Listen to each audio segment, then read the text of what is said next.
pastor Silas Malafaia publicou em seu Twitter no dia 10 de janeiro de 2019 comentários sobre a teoria da evolução, abordando ciência e biologia com conceitos bem equivocados.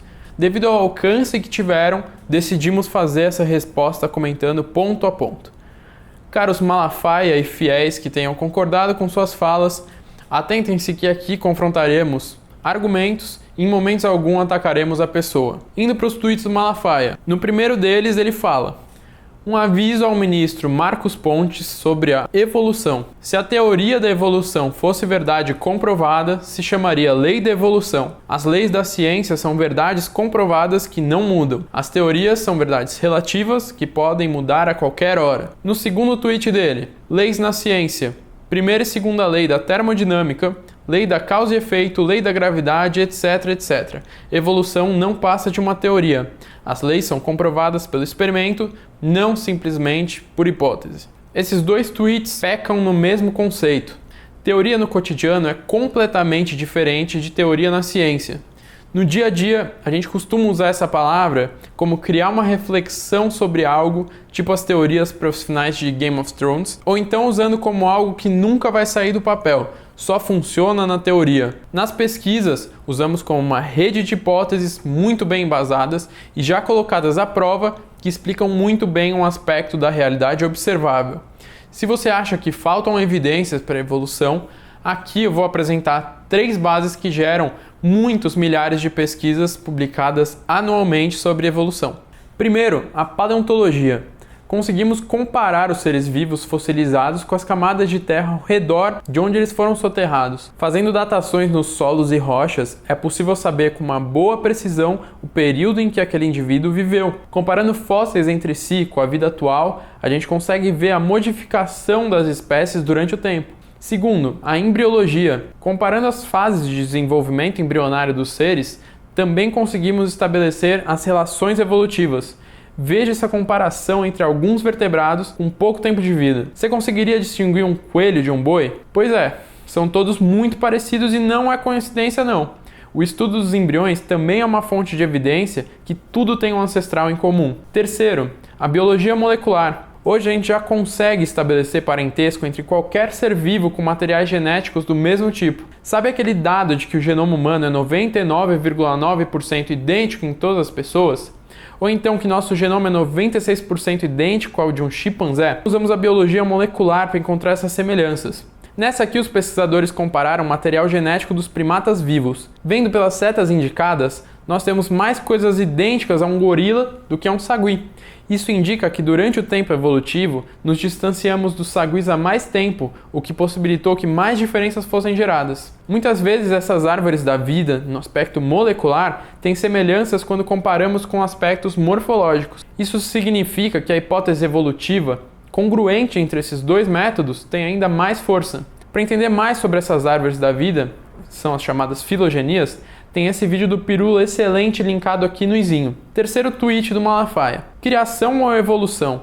Se a criação é uma teoria, a da evolução é pior ainda. Existem mais evidências na natureza para a criação do que para a evolução. Submeta as duas seguintes leis e você verá.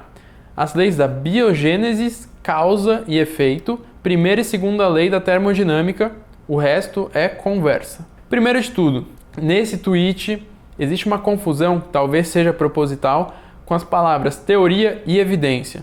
Essas duas têm um peso muito grande na ciência e quando são usadas dentro do aspecto científico, precisamos diferenciar bem do cotidiano. Criação no viés de qualquer religião não é teoria. Que fique muito claro que as crenças têm seu grande valor individual e que são importantíssimas para a história da humanidade, mas elas não passam pelo crivo da ciência. Estamos analisando duas coisas diferentes.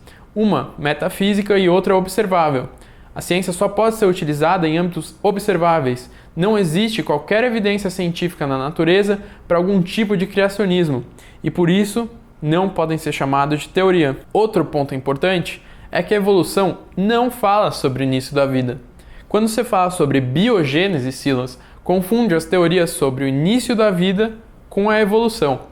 A teoria iniciada por Darwin não fala em nenhum momento sobre como a vida surgiu, mas sim como ela muda conforme o tempo. Não há confronto entre qualquer mitologia religiosa sobre criação e a evolução das espécies, simplesmente porque estamos falando de assuntos diferentes. Sobre a evolução não conflitar em momento algum com as leis da termodinâmica, temos um texto no Medium que vai estar linkado aqui junto com as fontes utilizadas na descrição.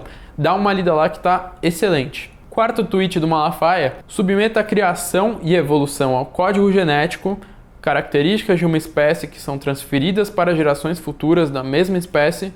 Isso é ciência, não falácia teórica. Código genético foi descoberto por Mendel em 1856 e é uma lambada na teoria da evolução. Aqui o pastor apresenta um bom argumento a favor da teoria da evolução. De novo, a confusão de criação e evolução como se fossem coisas conflitantes, e não são. Não falam sobre o mesmo período. Sim, as características de uma espécie são transferidas para as próximas gerações da mesma espécie.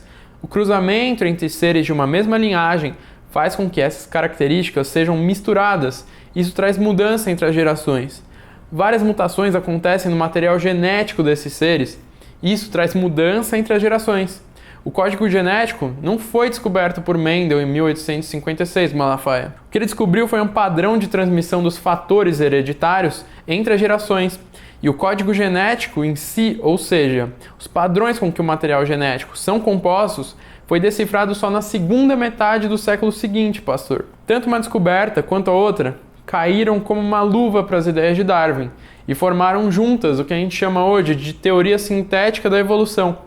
A evolução sendo reforçada independentemente pelas vias morfológicas, biogeográficas e genéticas. Quinto tweet do Malafaia: a teoria da evolução tem mais de religião do que de ciência. Como não tem comprovação, você precisa acreditar nela. Com um detalhe, tem que ter mais fé do que acreditar na criação. Tudo veio do nada por processo que ninguém sabe. Só kkkk.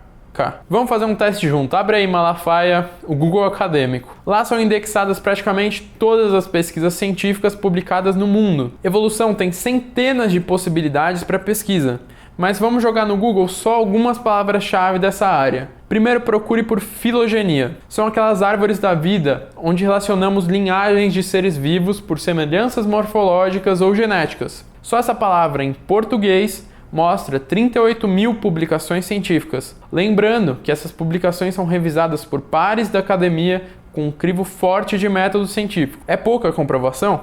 Vamos para outra palavra-chave. Joga aí paleontologia, evolução. São mais 15 mil publicações. Quer mais? Joga embriologia comparada. Aparecem mais 7 mil publicações. Você pode ler cada um desses artigos, ver quantas citações tem em outros artigos, dando mais relevância ainda, ver qual foi o método utilizado e etc. Lembrando que a gente jogou as palavras em português, limitando a pesquisa de poucos países no mundo. A língua oficial da ciência é o inglês, e até os países que falam português publicam nessa língua. Faça o teste você sozinho, busca aí por pesquisa sobre evolução em inglês e tem uma surpresa com a falta de comprovações. Negar a evolução das espécies, Silas, ou seja, que os seres vivos mudam conforme o tempo, é como pular para fora de um precipício achando que a lei da gravidade não existe. Que a gente leve como exemplo o pontífice da Igreja Católica, que separa muito bem aos seus fiéis a fé e a ciência. Valeu, e comente aí embaixo o que você acha sobre as declarações do Malafaia e se você concorda ou não com elas.